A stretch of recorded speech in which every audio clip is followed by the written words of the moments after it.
Our dungeon master tip is dangerous camping. As DMs, many of us tend to find random encounters a bit dull and unnecessary, but they can be powerful storytelling tools in Dungeons and Dragons games.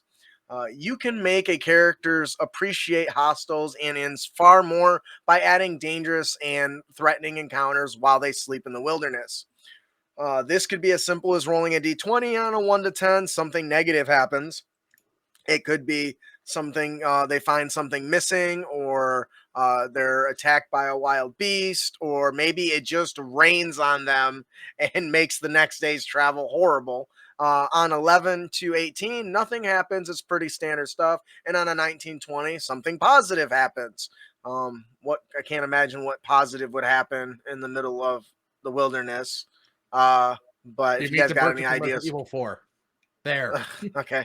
The simple adjustment will constantly remind the players of the benefits of being in a tavern and an inn, and especially the benefits of getting a good night's rest. Because let's be honest, part of the wilderness is the danger. That's why most adventurers have things like, I'm going to sit up and watch, but what if the thing that's bad that happens watching you can't doesn't do anything? You can't do anything with it, right? What if hang on a second here. Uh,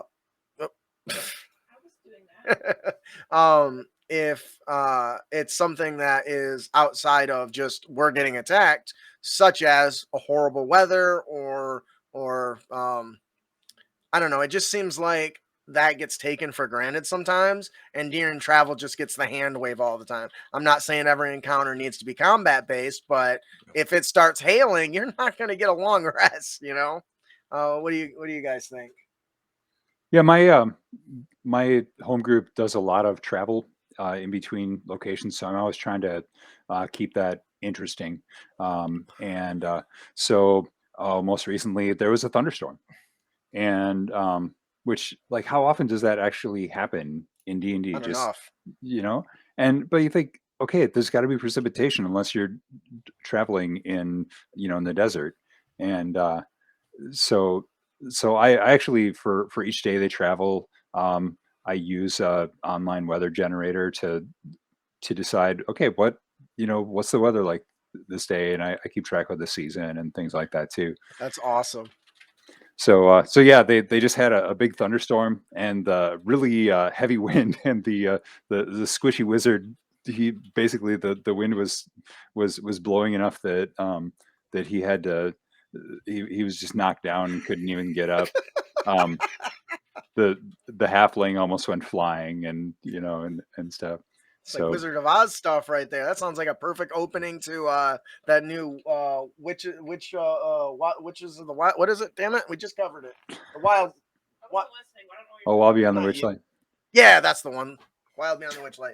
Like, just what happened to the halfling? I have no idea. Twister took. You guys didn't get any sleep last night. Why? Because the Aurora Borealis.